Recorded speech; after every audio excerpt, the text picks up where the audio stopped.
Terrible, terrible porque nosotros quedamos enterrados mucho rato.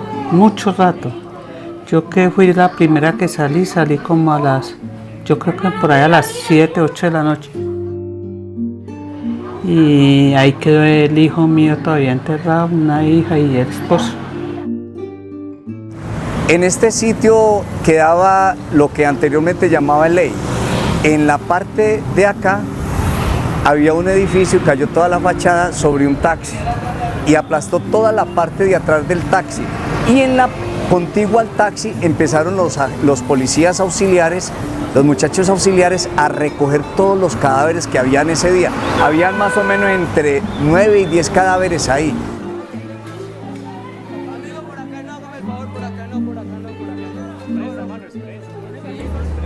Y cuando pasó el terremoto, pues correr a ver qué había pasado y ver todo caído, porque esto vino como un castillo de naipes. Y ver uno que ya, pues, la mamá, los familiares, los vecinos muertos, todo eso.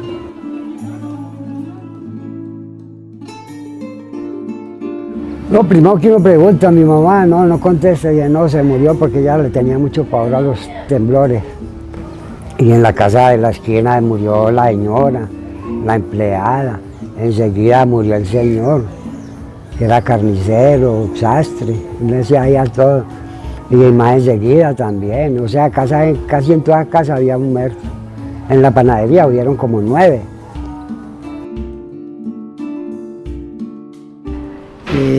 Era la 1:19 cuando se presentó este sismo. Yo ver qué hacía porque me encontraba impotente en ese momento, porque en ese momento yo era solo, era el sobreviviente.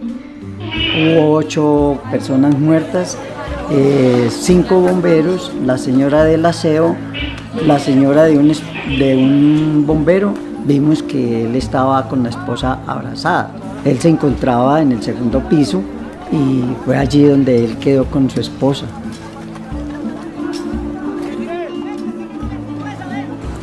Yo a la 1:19 estaba ya en mi casa, porque nosotros terminamos noticiero al mediodía y estaba reposando en Calarcá. Cuando yo empiezo a ver esas imágenes tan dantescas, tan apocalípticas, como cualquier ser humano, uno entra en un estado de shock, se altera, pero yo no perdí en ningún momento mi rol de periodista. Entonces, cuando yo me subo un poco hacia el alto del río, cuando la gente me ve a mí hablando por celular, pues la gente se enloqueció porque había mucha gente como una respuesta técnica. Yo digo que eso es un milagro, eso, porque había que servir. Entonces yo hice el primer informe a la 1:37. Cuando ya se tiene contacto de Armenia, en Bogotá me dicen no cuelgue el teléfono. Yo no fui capaz de hacer un informe como tal, sino que fui dando como un relato con mucho dolor y con lágrimas de lo que estaba viendo, contando cómo estaba Calarcá, la destrucción, los heridos. Todos los escombros llegaron a la parte casi tocar el andén del lado de allá. Había no había flujo vehicular para nada, uno tenía que andar era a pie, no había ni siquiera paso de motocicletas. Simplemente la gente podía andar como pudiese andar y desplazarse. Ese día a la 1:19 de la tarde el terremoto acabó con una gran parte de la infraestructura de Armenia y los diferentes municipios, infraestructura de los hospitales, clínicas, colegios, Cuerpo de Bomberos de Armenia, sede de la policía, sede del Cuerpo de Bomberos. Fue esa réplica pasada a las 5 de la tarde donde se cayó el edificio de la Asamblea Departamental y creemos que allí habían personas que habían entrado a saquear esas instalaciones de la asamblea y murieron. El cuadro era verdaderamente dantesco. Personas dispuestas en esos corredores a quienes los médicos tenían que hacerle cirugías y amputaciones en esos mismos lugares, heridos, personas con miembros amputados y cadáveres. A la media hora el hospital colapsó, se repitió el segundo evento con mucha fuerza también, pero mucho más corto, y ese terminó de colapsar las edificaciones que habían sufrido al inicio desperfectos, pero que no las habían puesto en riesgo. ¿Qué se recuerda? No, tristezas. Nosotros éramos 347 familias en el terremoto y quedaron apenas 288 casas. Por eso es que el dato de los muertos yo creo que aquí nunca se pudo verificar. Hay gente que dice que 400, es que nosotros pusimos todo, pusimos los muertos, los heridos y el barrio, pusimos todo.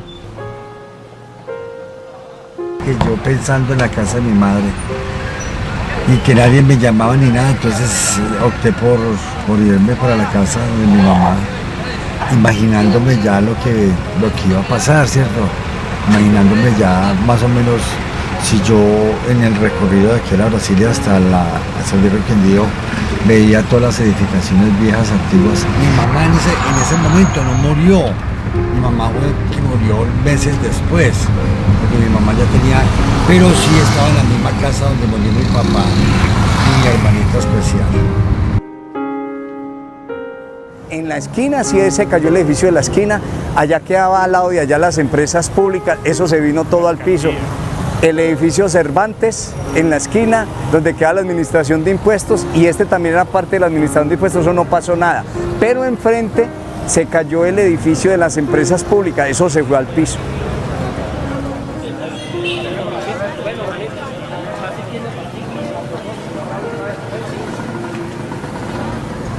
Pero de esta zona en adelante empezaron a verse muchos edificios caídos.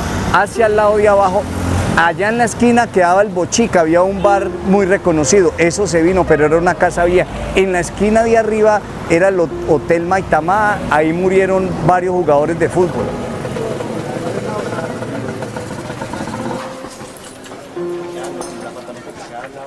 Cuando menos pensamos fue que fue como a la una pasadita llegó y sentimos una cosa y ya que se movía así de un momento a otro ahí, no nos dio tiempo ni de salir así que era botarnos para ninguna parte porque eso fue como una cosa instantánea y ahí mismo veíamos que no hacíamos sino pedirle a Diosito y nos pusimos que ya ni veíamos ni nada como del mismo susto.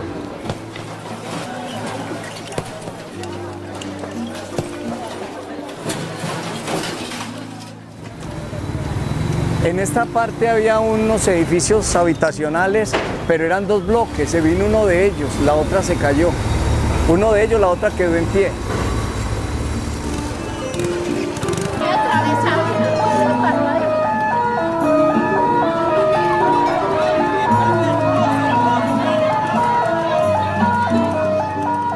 Este es el sector del Parque Cafetero, pero ya acercándonos al Parque Uribe.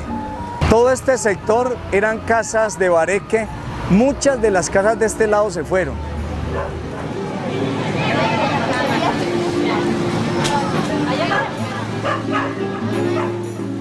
Edificios en el suelo, personas deambulando por todas partes buscando a sus familias, tratando de encontrar a muchas de las personas que se encontraban dentro de los escombros, los hospitales colapsados, el cuerpo de bomberos colapsado porque el edificio se destruyó, el cuartel de la policía se vino al suelo y allí murió también parte del personal que estaba en la edificación. Aquí en este sector era el sector de la guardería que había aquí en el cuartel de la policía. Este es el sector de Rincón Santo. Rincón Santo se llama este barrio en este lado.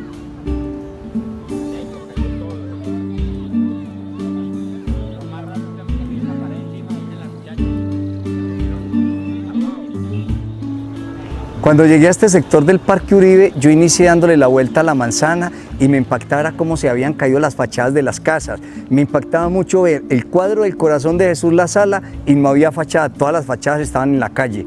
Di la vuelta, hice el recorrido y cuando llegué en este punto estaba enfocando en el piso para poder filmar una casa que estaba muy caída en este sector. Cuando empezó el movimiento telúrico, me subí la cámara y allá en la esquina del frente era un rancho de bareque, empecé a ver cómo salían las tejas disparadas. Enfrente quedaba una discoteca de mucho renombre llamada La Fontana. Aquí corría un señor invocando oraciones y esto era el caos completamente. Había gente montando en bicicleta, unos pasaban, otros no se dieron cuenta de la réplica de las 5:45 que fue extremadamente alta. Ya habían cambuches hechos. Ya la gente había tirado un plástico y habían, sobre todo esa parte de allá, ya habían buscado como la forma de dormir. Ya la gente estaba pensando en cómo iban a pasar la noche.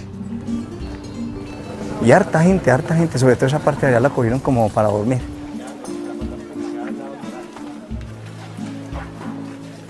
Esto era un rancho viejo, allá era un rancho viejo. El tanque de reserva que había en la parte superior tumbó el edificio. Eso fue lo más novedoso. En el primer piso había una vecina llamada Mary.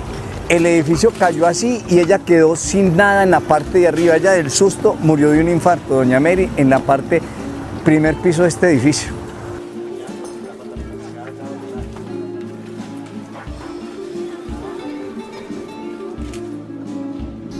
La ciudad no estaba preparada para un evento de esa magnitud. Y es que no hay ninguna ciudad en el mundo que esté preparada para un evento de esta naturaleza.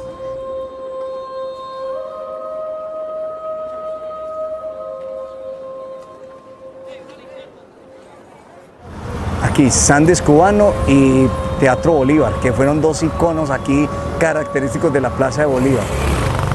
Sandes Cubano era de 6 pisos, todo se vino, eran 2 bloques, se vino un bloque y el otro bloque quedó. En el primer bloque vivía mi mamá, pero en ese momento estaba aquí en la plaza, se salvó de perecer en ese siniestro.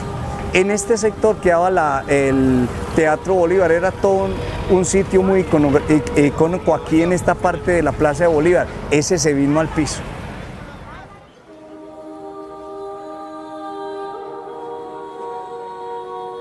Y en ese edificio que había caído, cuando escuché el grito, el llanto de una niña y me acerqué, inmediatamente me impactó mucho la carita de la niña que pedía auxilios, una menor por ahí de unos 6 añitos. Habían 3 niños más, 2 niños más y la mamá y el papá. El papá sí estaba atrapado por una de las vigas del edificio y entonces pues él sí había fallecido. Pero rescatamos esas 4 personas, los 3 niños y la señora.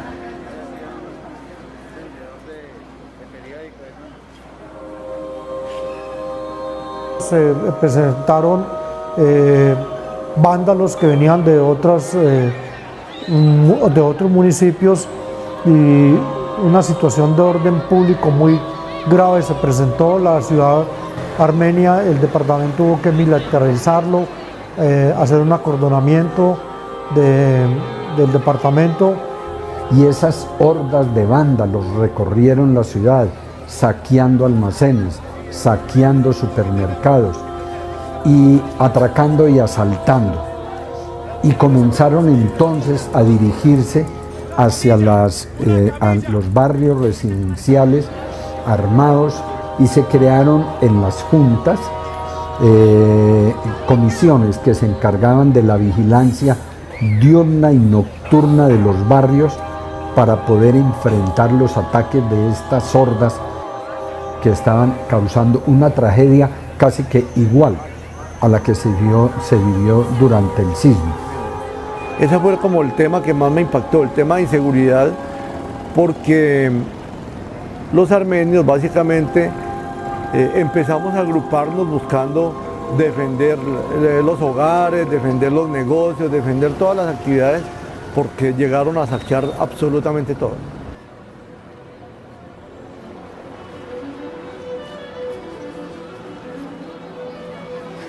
Confrontarnos con el sector político de toda la región, porque el sector político de la región creyó que él era el llamado a dirigir toda la reconstrucción. 120.000 viviendas reconstruidas. Esa es una cifra récord para el país en ese entonces. Pero además había que hacer reconstrucción de los acueductos, de los alcantarillados, de la infraestructura eléctrica, hidráulica, hospitalaria, bomberil, seguridad, etcétera, etcétera. Se tuvo que concentrar sus esfuerzos a través de todos los organismos que estaban participando en la atención social, reubicar a las personas damnificadas, llevarles asistencia médica, llevarles alimentación, canalizar todas las ayudas que se estaban recibiendo de todas partes del mundo.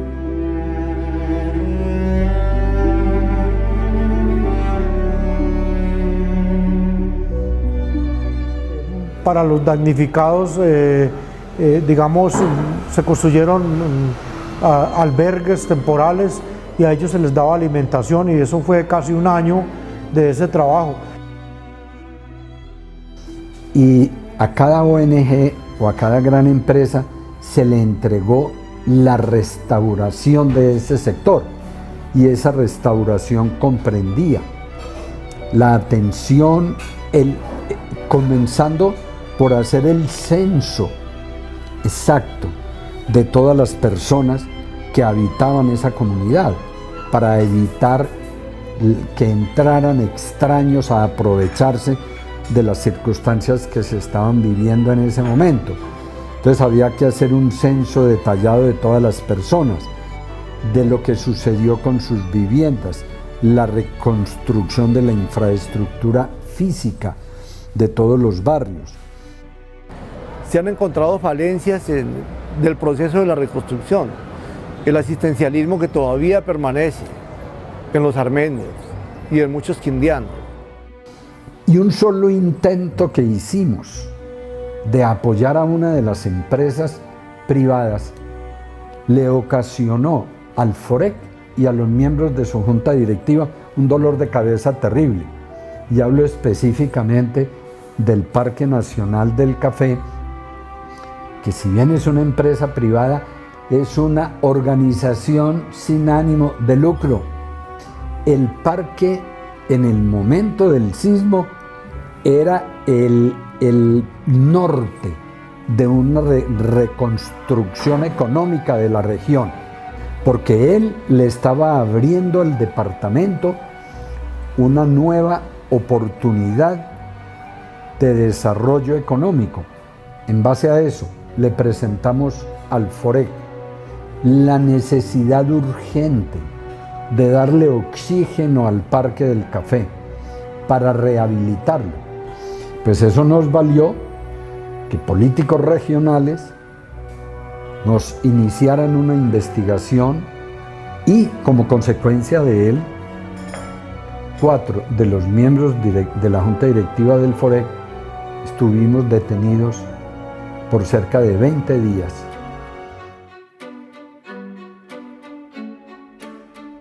Estamos agradecidos, pero vea, son 20 años que, por ejemplo, la administración no ha tenido en cuenta ni vías, nada de eso. Se está acabando las cosas porque falta la colaboración de las entidades municipales y departamentales. Hoy en día, después de 20 años, tenemos problemas muy similares. El agro sigue también en crisis, deprimido. el café sigue con precios muy bajos, la desocupación, seguimos teniendo una desocupación muy alta. De ahí para acá, pues, ha sido muy duro el tiempo para trabajar, para vivir, más duro para vivir el tiempo. Aquí nos dijeron los expertos, ellos cumplieron con decirnos, tienen que prepararse porque a la vuelta de unos 20 años van a estar disparados los suicidios, ahí están disparados los suicidios. Aquí estamos en un momento muy fuerte y yo digo que todos por cuenta, o sea, al terremoto nos cae el terremoto de la corrupción. Se montan unos gobernantes sinvergüenzas, bandidos, ladrones, que se agarran es a robar y no a invertir en lo que ya nos habían dicho los expertos que invirtiéramos.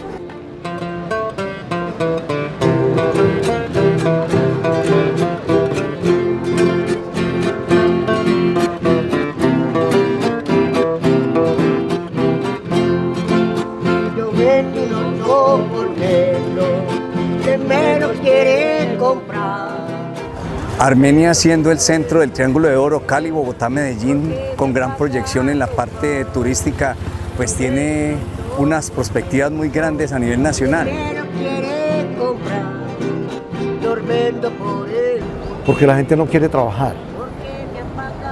Porque aquí hay empresas en el Quindío y cuando se les invitan a trabajar, sencillamente, o sea, lo primero que exponen es, bueno, ¿y se trabaja los sábados o no se trabaja los sábados? Si es de lunes a viernes, yo puedo salir a trabajar.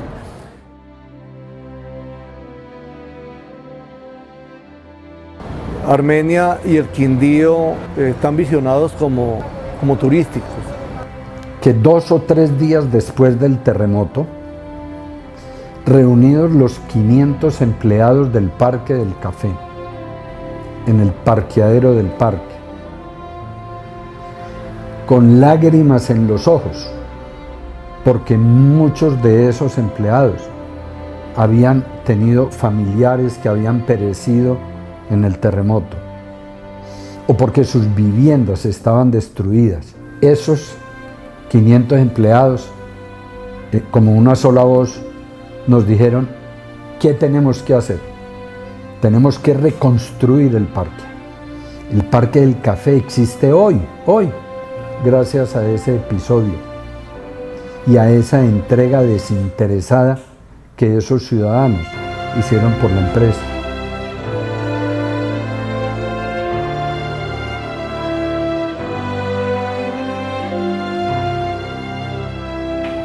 Dios le ha ayudado a uno, por ejemplo, en el caso mío que tengo mis nietos, tengo alicientes como para seguir, ¿no es cierto?